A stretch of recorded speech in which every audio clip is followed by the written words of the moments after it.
ഭഗവദ്ഗീത ശ്രീകൃഷ്ണോപദേശഗീത ആദ്യ പദം മുതൽ ധർമ്മത്തിലൂന്നിയ വേദവ്യാസ കവിത. ഹരി ഓം. എല്ലാവർക്കും എൻ്റെ വിനീത നമസ്കാരം. ഭഗവത്ഗീതയിലൂടെ ജീവിത വിജയം. വേദവ്യാസ കവിത. ഗീതയിലൂടെ ജീവിത വിജയം എന്നാൽ ഗീത തരുന്ന കാഴ്ചപ്പാടിലൂടെ ജീവിതത്തെ നമുക്ക് ക്രമേണ ഉയർത്തിയെടുക്കാൻ സാധിക്കണം. നമ്മുടെ ജീവിതം ഭഗവത്ഗീത ദർശനത്തിലൂടെ നയിക്കാനുള്ള കഴിവാണ് ഒരാളെ വിജയത്തിലേക്കും ഉയർത്തുന്നത്. അപ്പം നമ്മുടെ ജീവിതത്തെ, നമ്മുടെ ചിന്തകളെ നമുക്ക് ഭഗവത്ഗീത ദർശനം ഉൾക്കൊണ്ടുകൊണ്ട് ജീവിക്കാൻ നമ്മൾ തയ്യാറാക്കുക. രണ്ട് കാര്യമേ വേണ്ടൂ അതിന്. ഗീത തരുന്ന അറിവിനെ സ്വാംശീകരിക്കുക, ഉൾക്കൊള്ളുക, അതിനനുസരിച്ച് നമ്മുടെ ജീവിതത്തെ ചിട്ടപ്പെടുത്തുക. ചെറിയൊരു ക്രമീകരണം, ചെറിയൊരു മാറ്റം. അപ്പം ആദ്യം നമ്മുടെ ജീവിതത്തിൽ നോളജ്, ദെൻ പ്രാക്ടീസ്. ഇപ്പം നിങ്ങളൊക്കെ വീട് വയ്ക്കുന്ന ആളുകൾ വീട് വയ്ക്കുമ്പോൾ അപ്പോൾ ആ വീടിൻ്റെ ഒരു പ്ലാൻ ഉണ്ടാക്കി ആ പ്ലാനിനനുസരിച്ചല്ലേ നമ്മൾ എല്ലാം കെട്ടുകയുള്ളൂ. എവിടെയാണ് അടുക്കള വരേണ്ടത്, എവിടെയാണ് പൂജാമുറി വരേണ്ടത്, എവിടെയാണ് ബെഡ്റൂം വരുന്നത്, എവിടെയാണ് പോർട്ടിക്കോ വരേണ്ടത്, എവിടെയാണ് ഗസ്റ്റ് റൂം വരേണ്ടത്, അങ്ങനെ പലതും നിങ്ങൾക്കൊരു പ്ലാനിങ് ഉണ്ടാവില്ലോ. ആ പ്ലാനിനനുസരിച്ചേ നിങ്ങൾ കൺസ്ട്രക്ട് ചെയ്യുള്ളൂ. അപ്പോൾ അതിനനുസരിച്ചേ വീട് വരുള്ളൂ. ഇതുപോലെ നമ്മൾ ഇപ്പോൾ വീടായി കഴിഞ്ഞാൽ തന്നെ ഇപ്പോൾ ഒരു വലിയൊരു സ്ഥാപനമാണെങ്കിൽ അതിന് ഇലക്ട്രിക്കൽ ഡ്രോയിങ് ഒക്കെ വരും. അപ്പം ആദ്യം അതൊക്കെ വരച്ച് പ്രിപ്പയർ ചെയ്ത് തയ്യാറാക്കിയതിന് ശേഷം അങ്ങോട്ട് ചെയ്യുമ്പോൾ പെർഫെക്റ്റ്ലി അതുപോലെ തന്നെ വരും. എന്നാൽ ഒരു പ്ലാനിങ്ങും ഇല്ലാതെ നമ്മൾ ചെയ്യുമ്പോഴാണ് വീണ്ടും പൊളിക്കേണ്ടി വരിക. ആകെ പ്രശ്നമായി, അവിടെ പൊട്ടിച്ചു ഇവിടെ പൊട്ടിച്ചു, കാരണം ആ പ്ലാനിങ് ശരിയായില്ല. അപ്പം അതുകൊണ്ട് നമ്മൾ പ്ലാൻ ശരിയാക്കി കഴിഞ്ഞിട്ട് അതിനനുസരിച്ച് പ്രവർത്തിക്കുന്ന പോലെ തന്നെയാണ് ജീവിതത്തിലും നമുക്ക് താളം തെറ്റലുകൾ ഇല്ലാതിരിക്കാൻ ഒറ്റ വഴിയേ ഉള്ളൂ. ആദ്യം നമുക്ക് ഭഗവത്ഗീത തരുന്ന യഥാർത്ഥ ജീവിത വിജയത്തിൻ്റെ രഹസ്യം ആ ദർശനം നമ്മൾ ഉൾക്കൊള്ളുക, മനസ്സിലാക്കുക. രണ്ടാമത്തത് അതിനനുസരിച്ച് ജീവിതത്തെ ചിട്ടപ്പെടുത്തുക. ഈ രണ്ട് കാര്യങ്ങൾ നമ്മൾ ചെയ്ത് മുന്നോട്ട് പോയാൽ ഒരാളുടെ ജീവിതവും പരാജയമാവില്ല. നിങ്ങൾക്ക് ദുഃഖിക്കേണ്ടി വരില്ല, നിങ്ങൾക്ക് തളരേണ്ടി വരില്ല. കാരണം എല്ലാ ദുഃഖത്തെയും തകർച്ചകളെയും നമുക്ക് മറികടക്കാനുള്ള ആന്തരിക ശക്തി, ആത്മശക്തിയെ കൃഷ്ണൻ ഉണർത്തിത്തരികയാണ്. തകരാത്ത വ്യക്തിത്വങ്ങളായി നമ്മളെ പടുത്തുയർത്തുമ്പോൾ, നമ്മളെ പിടിച്ചുയർത്തുമ്പോൾ ആ ഒരു ജീവിതം വേണമെന്ന് ആഗ്രഹിക്കുന്നവർക്ക് ഭഗവത്ഗീത വലിയൊരു ജീവിത പരിവർത്തന ശാസ്ത്രമാണ്. അപ്പം നിങ്ങൾ തീരുമാനിക്കണം what type of life you want. ഇങ്ങനെ ഫ്രസ്ട്രേറ്റഡ് ആയിട്ടും ഡിപ്രസ്ഡ് ആയിട്ടും പരാതി പറഞ്ഞും വിഷമം പറഞ്ഞും കേ ഈ ടൈപ്പ് മതിയെങ്കിൽ ഓക്കെ, കണ്ടിന്യൂ, നോ പ്രോബ്ലം. പക്ഷെ അതല്ല, എനിക്ക് എന്തു തന്നെ വന്നാലും അഭിമുഖീകരിക്കണം, എനിക്കതിനെ മറികടക്കണം, എന്നെക്കൊണ്ട് എനിക്കും എൻ്റെ സമൂഹത്തിനും പ്രയോജനമുണ്ടാവണം.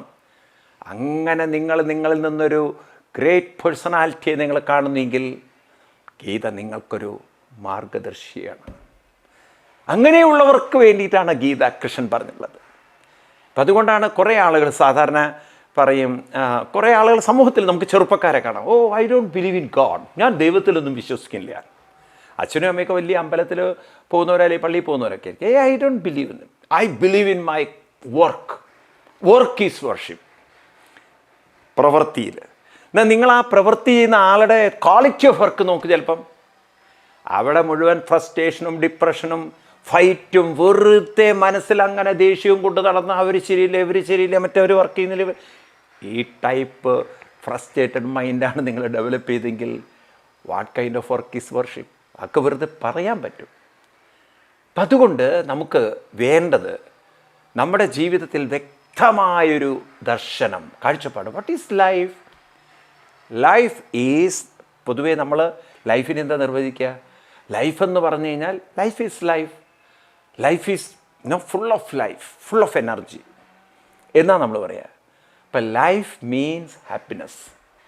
ആൻഡ് ഹാപ്പിനെസ് എന്ന് പറയുന്നത് നമുക്ക് കിട്ടുന്നതിലല്ല, നാം ചെയ്യുന്നതിലൊക്കെ ഹാപ്പി ആയിട്ട് ചെയ്യാം. Then you are through out ഹാപ്പിയാണ്. അപ്പം നമുക്ക് അവിടെയാണ് നമ്മുടെ ജീവിതത്തിൽ ഒരു മാറ്റം വരുത്തേണ്ടത്. കിട്ടുന്നതിൽ ഹാപ്പിനെസ് കാണുന്ന നമ്മൾ ചെയ്യുന്നതിലേക്ക് ഹാപ്പിനെസ് ആയാൽ, ചെയ്യുന്നതും കിട്ടുന്നതും തമ്മിലൊരു വ്യത്യാസമുണ്ട്. എന്താണ്?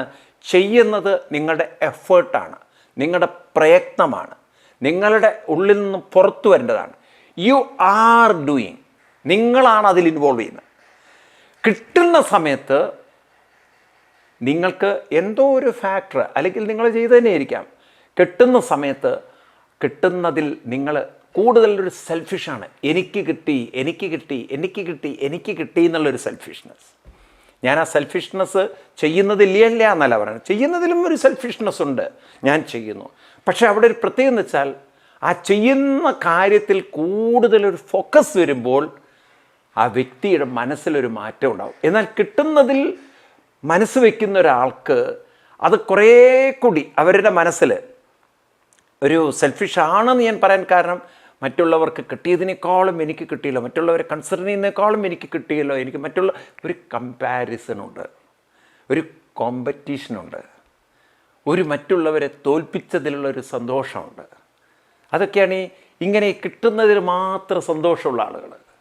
അപ്പം അതുകൊണ്ട് നമുക്ക് കിട്ടുന്നതിൽ സന്തോഷിച്ചോളൂ, നോ പ്രോബ്ലം. പക്ഷേ കൃഷ്ണൻ പറഞ്ഞു തരുന്നു എങ്ങനെ നമുക്ക് ചെയ്യുന്ന കാര്യത്തിൽ സന്തോഷം കൊണ്ടുവരാം. ഇപ്പം നമുക്ക് ആ ശ്ലോകത്തിലേക്ക് നോക്കാം.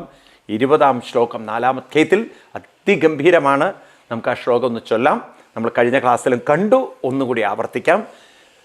തെക്വാ കർമ്മഫലാസംഗം നിത്യതൃപ്തോ നിരാശ്രയാം കർമ്മണ്യഭിപ്രവർത്തോപി നൈവ കിഞ്ചിൽ കരോതി സഹാം. തെക്വാ കർമ്മഫലാസംഗം. ഞാൻ പറഞ്ഞു കഴിഞ്ഞ ക്ലാസ്സിലും, തെക്വാ കർമ്മഫലം എന്ന് പറഞ്ഞാൽ കർമ്മഫലത്തെ എടുത്ത് ശമ്പളം കിട്ടിയത് മുഴുവൻ ഭണ്ഡാരത്തിൽ കൊണ്ടുവരണോ, അല്ലെങ്കിൽ ശമ്പളം കിട്ടിയത് മുഴുവൻ ആർക്കെങ്കിലും കൊടുത്ത്, കൃഷ്ണൻ പറഞ്ഞിട്ട് കർമ്മഫല സംഘങ്ങളൊന്നും ഉണ്ടാവരുത് എന്ന അർത്ഥമെടുക്കരുത്. ഇതൊക്കെ വളരെ മന്ദബുദ്ധികളുടെ വ്യാഖ്യാനമാണ്. കൃഷ്ണൻ കർമ്മഫലാസംഗം വിടണമെന്ന് പറഞ്ഞു കഴിഞ്ഞാൽ അർത്ഥം കർമ്മ പ്രവൃത്തി ചെയ്യുമ്പോൾ കർമ്മ ഫലാസംഗം തെക്തോ. നിങ്ങൾ കർമ്മ എന്ന് കഴിഞ്ഞിട്ടൊരു കോമയിട്, കർമ്മ പ്രവൃത്തി ചെയ്യുമ്പോൾ ഫലാസംഗം തെക്വാ, ഫലത്തെക്കുറിച്ചുള്ള ഉത്കണ്ഠകൾ വിടൂ. കാരണം ഈ പ്രവൃത്തി കൊണ്ട് എനിക്കെന്ത് കിട്ടും എന്നത് ചിന്തിക്കുന്നതിന് പകരം, ഈ പ്രവൃത്തി കൊണ്ട് എനിക്ക് എത്ര പേർക്ക് പ്രയോജനമുണ്ടാക്കാൻ പറ്റും, എത്ര പേർക്ക് അതുകൊണ്ട് പുരോഗതി, എത്ര പേർക്ക് അതുകൊണ്ട് ശ്രേഷ്ഠത ഉണ്ടാക്കാൻ പറ്റും, അങ്ങനെ നമ്മുടെ പ്രവൃത്തിയിൽ ഇൻവോൾവ്മെൻറ്റ് വരട്ടെ. അവിടെ നമുക്കൊരു മാറ്റമുണ്ടാക്കാൻ പറ്റും. എനിക്കെന്ത് കിട്ടും എന്നത് സെൽഫിഷ്നെസ്സും, ഞാൻ എത്രമാത്രം എൻ്റെ പ്രവൃത്തി കൊണ്ട് മറ്റുള്ളവർക്ക് പ്രയോജനമുണ്ടാവട്ടെ എന്ന് വിചാരിക്കുമ്പോൾ ഒരു നിഷ്കാമതയിലേക്ക്, അൺസെൽഫിഷ് മൈൻഡിലേക്ക്, കുറച്ചുകൂടി ഒരു സെൽഫ്ലെസ് മൈൻഡിലേക്ക് നാം ഡെവലപ്ഡ് ആവും. ഒരു എവല്യൂഷൻ നമ്മുടെ ഉള്ളിൽ സംഭവിക്കും, ഒരു ട്രാൻസ്ഫോർമേഷൻ സംഭവിക്കും. മൈൻഡ് കുറേയും കൂടിയും എക്സ്പാൻഡഡ് ആവും. മൈൻഡിന് കുറച്ചുകൂടിയും ഒരു ഉൾക്കൊള്ളാനുള്ള കരുത്ത് കിട്ടും. എന്തിനാണ് ഈ കരുത്ത്? മൈൻഡിൻ്റെ ട്രാൻസ്പെറൻസി കൂടുന്തോറും, മൈൻഡിൻ്റെ എക്സ്പാൻഷൻ കൂടുന്തോറും മെൻ്റൽ പവർ കൂടി വരും. A narrow mind is so congested mind, a narrow mind is so weak mind. ഇന്ന് ലോകം കൂടുതൽ സഫർ ചെയ്യുന്നതിന് കാരണം it is because of the congestion, it is because of the narrowness, it is because of the selfishness, it is because of the ego attachment. ഇതൊക്കെ ഓരോരുത്തരും ഉണ്ടാക്കി വെച്ചിട്ടുണ്ട്. അപ്പം അതിൽ നിന്ന് നമ്മൾ പതുക്കെ ഒന്ന് എക്സ്പാൻഡ് ചെയ്യുക. ആ എക്സ്പാൻഷൻ നമുക്ക് സംഭവിക്കണമെങ്കിൽ focus more on your actions, involve more in your actions, enjoy your work. എനിക്കിഷ്ടമല്ലല്ലോ, ട്രെയിൻ യുവർ മൈൻഡ്, പരിശീലിച്ചെടുക്കൂ. അപ്പം നമുക്ക് കുറേയും കൂടി മൈൻഡ് ഇനീഷ്യലി വലിയ ബുദ്ധിമുട്ടാണെങ്കിലും ഗ്രാജ്വലി ഇവൻച്വലി മൈൻഡ് അങ്ങനെ ക്രമേണ അതിലേക്ക് അങ്ങനെ ഇൻവോൾവ് ചെയ്യാൻ തുടങ്ങും. കൊച്ചുകുട്ടികൾ ഉറങ്ങുന്നത് കണ്ടില്ലേ? ആദ്യമൊന്നും ഉറങ്ങാൻ താല്പര്യപ്പെടില്ല എന്നൊക്കെ പറഞ്ഞ് ബഹളം വയ്ക്കും. പിന്നെ അമ്മ അങ്ങനെ താരാട്ടൊക്കെ പാട്ടിക്കുട്ടി ഇങ്ങനെ ഉറങ്ങും. ഈ തരത്തിൽ നമ്മുടെ മൈൻഡിനെ നമ്മുടെ കർമ്മ മേഖലകളിലേക്ക് കൊണ്ടുവരാം. അപ്പം അതുകൊണ്ട് കർമ്മഫലാസംഗം തെക്വാ എന്നല്ല കൃഷ്ണൻ പറയുന്നത്. കർമ്മം ചെയ്യുമ്പോൾ കർമ്മ ഫലാസംഗം തെക്വാ, ആ സമയത്ത് ഫലത്തെക്കുറിച്ച് ചിന്തിക്കാതെ, എനിക്കെന്ത് കിട്ടുമെന്ന് ചിന്തിക്കാതെ, എന്നെക്കൊണ്ട് മറ്റുള്ളവർക്ക് എന്ത് പ്രയോജനം, എന്നെക്കൊണ്ട് ഈ കാര്യത്തിൽ എന്ത് ചെയ്യാൻ പറ്റും, ഞാൻ എത്രമാത്രം മറ്റുള്ളവർക്ക് ഒരു ഉപകാരമായി തീരും. It's very very difficult. കാരണം നമ്മുടെ ആ ഇൻഡിവിജ്വാലിറ്റി, നമ്മുടെ ആ ഒരു ഇൻഡിവിജ്വൽ നേച്ചറിനെ ഒന്ന് എക്സ്പാൻഡ് ചെയ്യണം. അതെന്നാലേ സാധിക്കുള്ളൂ. അപ്പം നമ്മുടെ ആ ഒരു ചെറിയ വേൾഡിൽ നിന്ന് നമ്മൾ പുറത്തേക്ക് കിടക്കണം. പണ്ട് കാലത്തൊക്കെ നിങ്ങൾ കണ്ടില്ലേ, വലിയ വലിയ വീടുകളിലൊക്കെ ഇങ്ങനെ ഗസ്റ്റുകൾ വന്നും പോയും അങ്ങനെ ഇരിക്കും. അവർക്കൊരു വിരോധമില്ല. കാരണം അവരുടെ ഡേ തുടങ്ങുന്നതേ അമ്മമാരുടെ ഉപാസനയിലൂടെ കാലത്താണ്. എന്നാൽ നമ്മളിന്ന് വളരെ നമ്മുടെ ഒരു സെൽഫ് വേൾഡിലേക്കായിപ്പോയി. ആരെങ്കിലും വന്നാൽ അറ്റൻഡ് ചെയ്യാൻ നമ്മുടെ കുട്ടികൾക്ക് താല്പര്യമില്ല, അവരോട് വർത്തമാനം പറയാൻ താല്പര്യമില്ല, എല്ലാവരും അവരുടെ മൊബൈലിലേക്ക് ഒതുങ്ങിപ്പോയി. അതുകൊണ്ട് എത്രമാത്രം അവനവൻ്റെ ലോകത്തിലേക്ക് ഒതുങ്ങുന്നു അത്രമാത്രം നാരോ മൈൻഡാണ്. അവർക്ക് അത്രമാത്രം പ്രശ്നങ്ങളാണ്. നിങ്ങൾ നോക്കിക്കോളൂ, ദ മോർ ഒരാൾ introverted, not spiritually introverted because of depression, some kind of frustration, അവരുടെ ലൈഫ് കുറേ കഴിഞ്ഞാൽ ടെറിബിളി ഹൈലി ഫ്രസ്ട്രേറ്റഡ് ആവും. അങ്ങനെയുള്ള ആളുകളൊക്കെ പ്രശ്നത്തിലേക്ക് പോകുന്നവരാണ്. അതുകൊണ്ട് നിങ്ങളുടെ മൈൻഡ് എങ്ങനെയാണോ അങ്ങനെയായിരിക്കും ജീവിതം. Narrow mind means depressed mind, narrow mind means weak mind.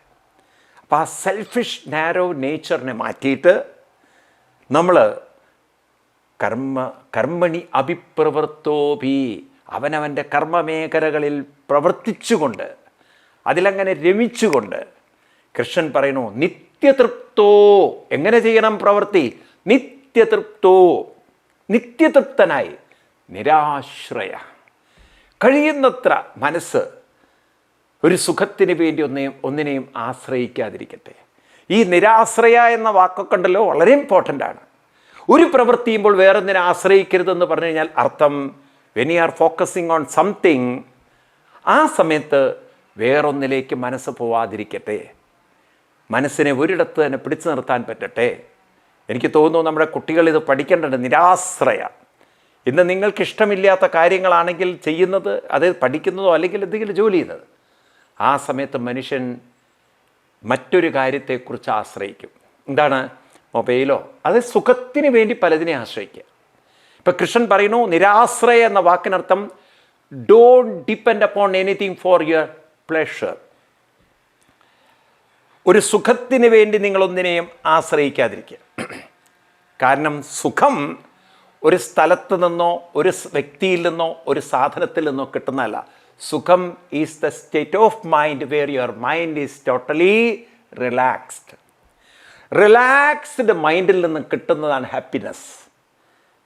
അപ്പം അതുകൊണ്ട് നിങ്ങൾ ആ റിലാക്സേഷൻ കിട്ടാൻ വേണ്ടി മറ്റൊന്നിനെ ആശ്രയിച്ചാൽ, അങ്ങനെയാണ് മദ്യത്തിന് അഡിക്ഷൻ, അങ്ങനെയാണ് പെണ്ണിന് അഡിക്ഷൻ, അങ്ങനെയാണ് സ്ഥലത്തിന് അഡിക്ഷൻ. വീക്കെൻഡ് നമുക്ക് ഇവിടെ പോവാം, ആ വീക്കെൻഡ് ഇവിടെ പോവാം, അതുവരെ ടെൻഷൻ. മനുഷ്യൻ പലതിനും അഡിക്റ്റഡ് ആവുന്നതിന് കാരണം മനുഷ്യൻ തെറ്റിദ്ധരിക്കുകയാണ്. ആ സാധനങ്ങളെ ആശ്രയിച്ചാൽ, ആ സാധനങ്ങളെ ഡിപ്പെൻഡ് ചെയ്താൽ, ആ സാധനങ്ങളുമായി ഇൻറ്റൽ ചെയ്താൽ ഐ വിൽ ബി ഹാപ്പി എന്നുള്ളത്. ഹാപ്പിനെസ്, ഈ ഡെഫിനിഷൻ നിങ്ങൾ ഓർത്തോളൂ. Happiness is the result of your relaxation. Happiness comes from relaxed mind. Happiness is the nature of a relaxed mind, very transparent mind. ഈ റിലാക്സേഷൻ നമുക്ക് പ്രവൃത്തിയിൽ കൊണ്ടുവരണം. നമ്മുടെ ബ്രെയിൻ മുഴുവൻ അതിൽ മുഴുകുമ്പോഴും അതിൽ ഇൻവോൾവ് ചെയ്യുമ്പോഴും മൈൻഡിനെ നമുക്കതിലേക്ക് റിലാക്സ് ചെയ്ത് കൊണ്ടുവരാൻ നേരത്തെ ചെയ്യുന്ന സ്പിരിച്വൽ സാധന കൊണ്ട് സാധിക്കും.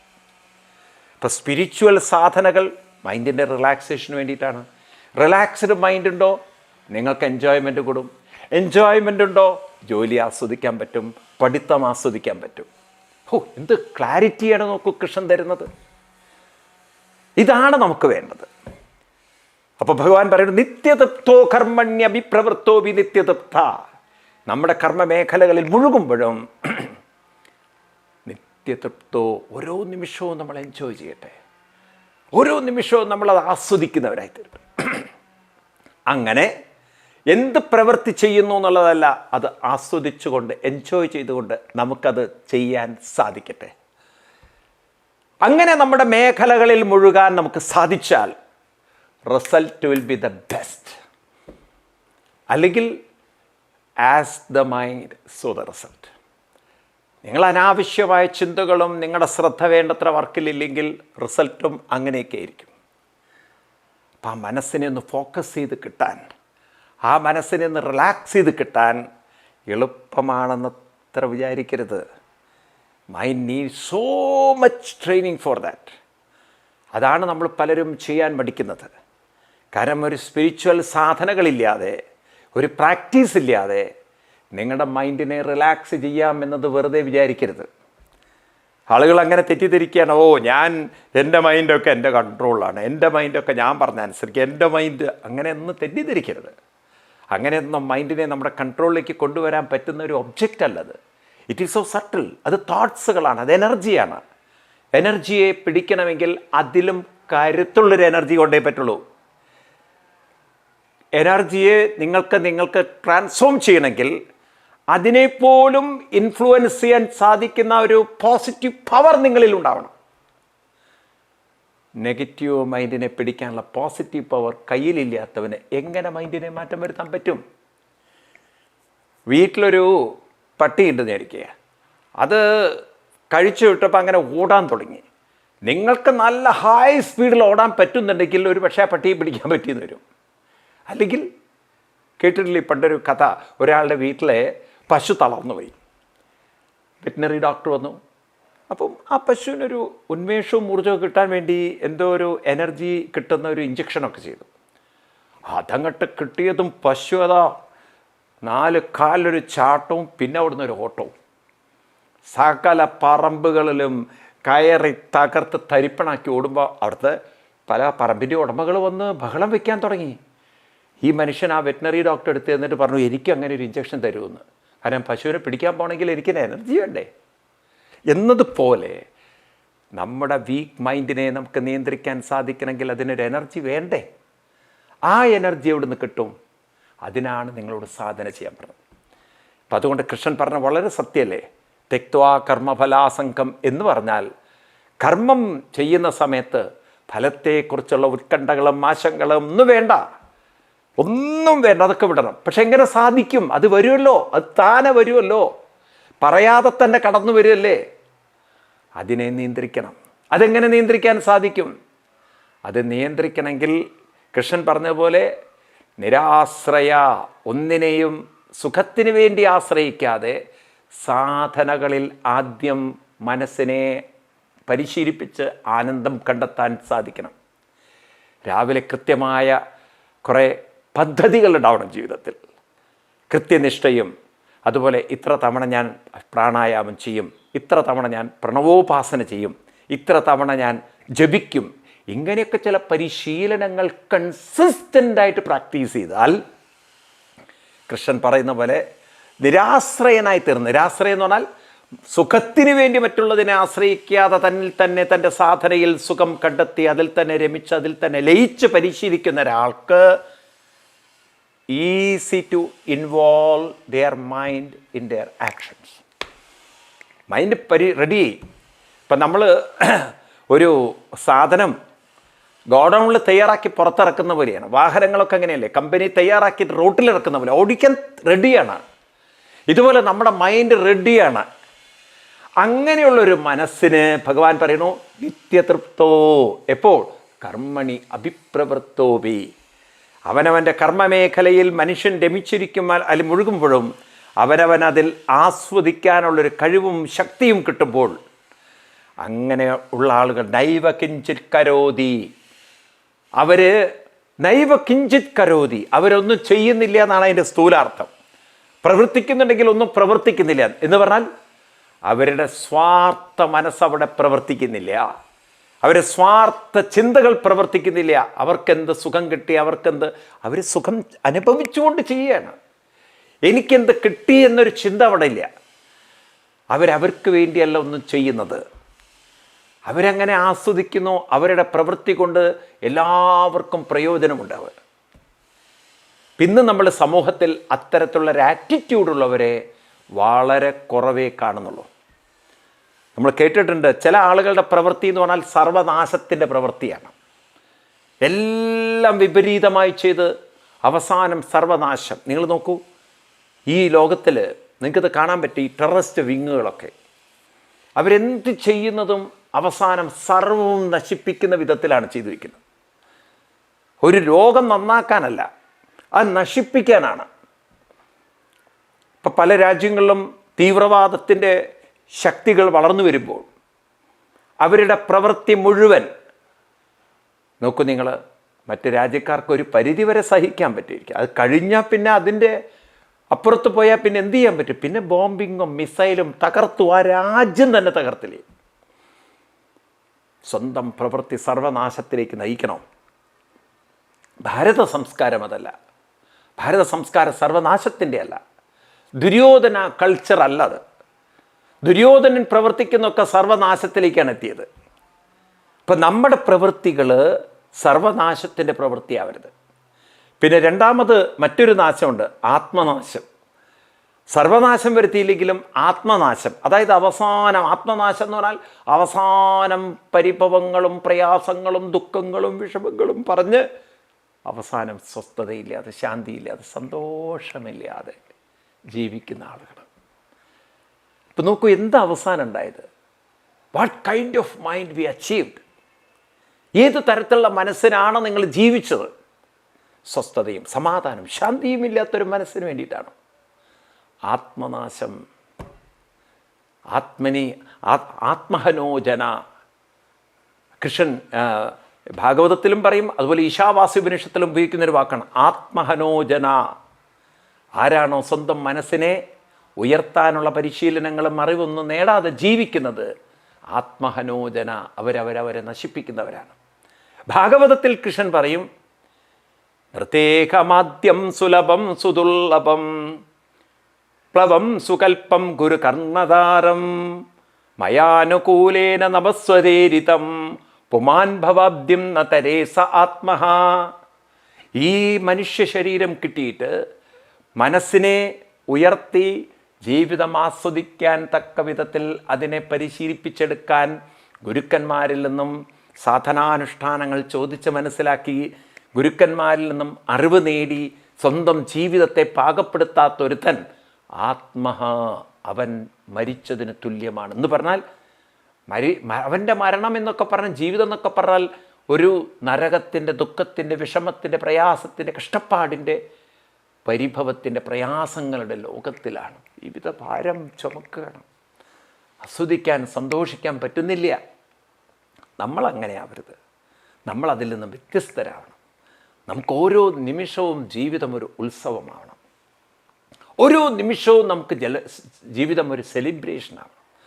ആ ഒരു ഉത്സവമാവണമെങ്കിൽ മൈൻഡ് കുറേ ട്രാൻസ്പെറൻ്റ് ആവണം. ആ മൈൻഡിൻ്റെ ട്രാൻസ്പെറൻസി കിട്ടണമെങ്കിൽ, റിലാക്സേഷൻ കിട്ടണമെങ്കിൽ അതിന് സാധനാനുഷ്ഠാനം വേണം.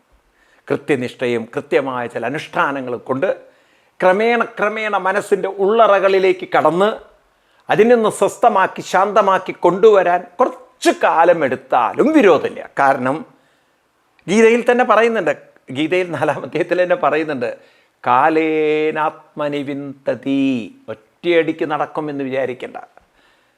ഗീതയിൽ 3-ാം അധ്യായത്തിൽ നമ്മൾ കണ്ടു, ധൂമേനാവ്രിയദേവഗ്നി, ധൂമം കൊണ്ട് എപ്രകാരമാണോ അഗ്നി മൂടുന്നത്, നമുക്ക് ഊതിയാൽ ശരിയോ അത് പോവും.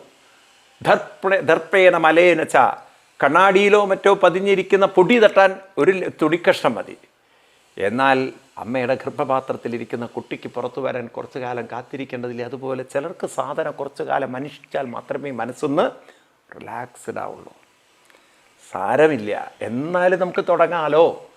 Relaxed mind find happiness in every action, and if the actions are perfect the result is super perfect. അതുകൊണ്ട് let us focus on more, not in action, more in relaxed action. ചെയ്യുന്നതിൽ അത്ര റിലാക്സ് ചെയ്ത് enjoy ചെയ്ത് നമുക്ക് ആസ്വദിച്ചുകൊണ്ട് ചെയ്യുന്നതിൽ focus ചെയ്യാം. അപ്പോഴുണ്ടാകുന്ന പരിവർത്തനമാണ് കൃഷ്ണൻ നമുക്ക് കാണിച്ചു തരുന്നത്. അപ്പം അതുകൊണ്ട് ഈ ശ്ലോകം ഒന്നുകൂടി നമുക്ക് ഡീറ്റെയിൽ ആയിട്ട് അടുത്ത ക്ലാസ്സിൽ നോക്കാം.